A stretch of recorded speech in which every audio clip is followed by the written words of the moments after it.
Greetings to the 400 affiliates across the United States and the millions of you who listen, whether live on your radio, whether you listen at HughHewitt.com, maybe you're watching on my YouTube channel, maybe you are simply dipping in and out of the YouTube videos we post over at Facebook. Whatever you're doing, thank you for being part of the Hugh Hewitt Show on this Holy Thursday in the Christian tradition. If you are celebrating the solemnity of the consecration, the communion, remembrance that Christ presided over today, my thoughts and prayers are with you, and I hope tomorrow on Good Friday you'll join us as well. It is a year of suffering already, beyond which, actually, I don't have any experience other than 9/11. Let me give you the rundown, please. The number of coronavirus, according to the Wall Street Journal, infections has passed 432,000 in the United States. Some countries have reported record new number of cases and intensified lockdown measures. The U.S., of course, has more totals than Italy, Spain, and Germany combined because we're doing a lot more testing. That's the answer why. But the national death toll, which is simply not up for debate, is at 14,800. 14,800 people have died from the coronavirus. That is a statement about which debate has occurred because they're saying, some people have threads arguing, the comorbidities really killed the individual.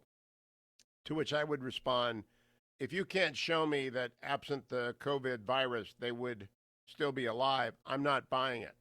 That there is an underlying fragility to the patient doesn't mean they didn't get killed by COVID. That's a legal issue of proximate cause, and COVID is the proximate cause. 14,800. Johns Hopkins cases will continue to rise over the next 3 or 4 days. They're doing all the assembling of the data. And look, we're in for a rough weekend. But here is Anthony Fauci on Fox News yesterday, cut number 4. By a couple of weeks behind what's fueling the outbreak, namely the number of new cases and the number of hospitalizations. So at the same time as we're seeing an increase in death, like typically what we're seeing now from New York, over the last few days, there's been a stabilization and a decrease in the hospitalizations, admissions to intensive care, and the requirements for intubations. That means that as we get further on beyond this week, we should start to see the beginning of a turnaround, which is a good sign. So, it's very sobering to see the increase in deaths. And we predicted over the weekend that this would really be a bad week. And it is. It's going to be a bad week for deaths. But driving that and ahead of that is the fact that we're going to start to see the beginning of a turnaround. So we need to keep pushing on the mitigation strategies because there's no doubt that that's having a positive impact on the dynamics of the outbreak. Now, I also want you to understand how good the United States response has been. And this is a tribute to the federal government, to the president, the vice president, the task force, Anthony Fauci, Deborah Birx, and their entire teams, the admiral. It's also a tribute to every governor and every state and local official. It's a tribute to the National Guard. No American has died for want of a ventilator. I want you to understand that. No American has died because there has been a ventilator shortage. There is no shortage of ICU beds. There is no shortage of hydroxychloroquine if the doctor chooses to use it. It is not yet proven. It just seems anecdotally to be very efficacious, but we do not know. Nobody has died in America because of a lack of equipment or personnel. That is a feather in our cap. That is not true around the world. It is true here, and soon we will gear up production to help the world deal with the wave that is coming and will come again in the fall. News story out of the Washington Post this morning. Hundreds of young Americans have now been killed by the coronavirus. And I thought this was an important thing for people to realize. At least 759 people under the age of 50 across the United States have perished amid the deepening pandemic. For the very young, people under the age of 20, death is extremely rare. The Post has identified only 9 cases in the entire country of people under the age of 20. The risk rises with every decade of age.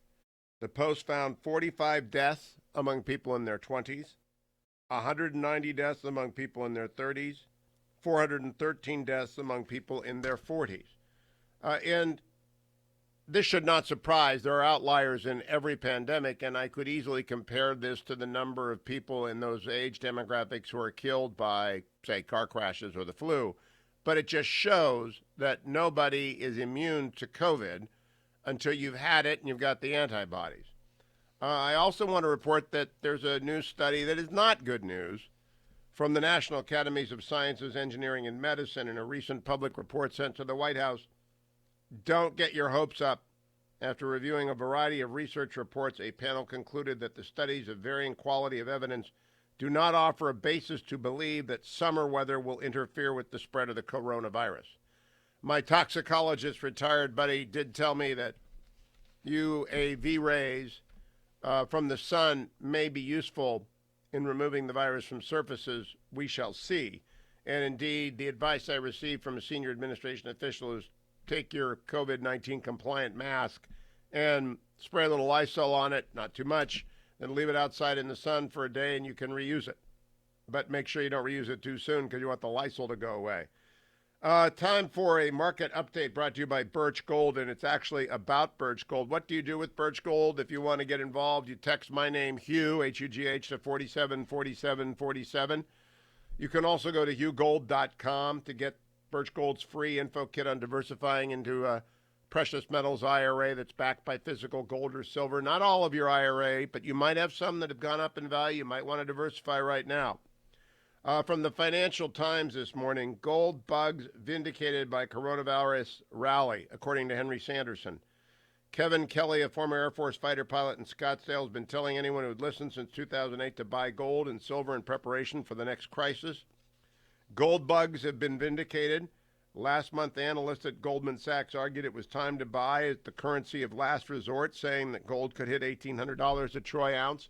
In fact, as we look at markets this morning, which I will do here as soon as my little cursor can move as fast as possible, we see that gold is up to $1,704.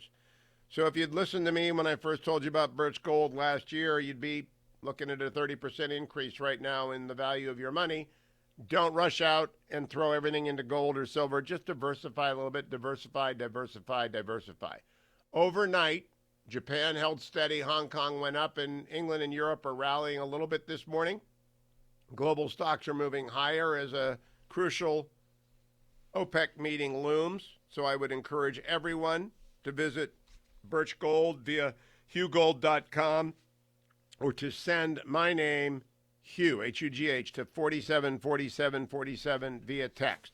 Now, what about the WHO? I don't want the morning rundown to be without Mike Pompeo speaking about the failure of the WHO and our reevaluation of whether or not we're going to fund this most incompetent of agencies, cut number 17. At this point, we're reevaluating our funding with respect to the World Health Organization. Now, this is very consistent with what President Trump said since the beginning of his campaign. Organizations have to work. They have to deliver the outcomes for which they were intended.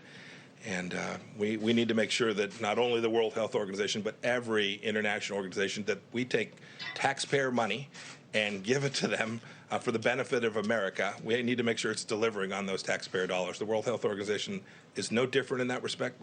They have to execute on the mission that they are designed to achieve. And we've seen, with respect to the World Health Organization, here we are.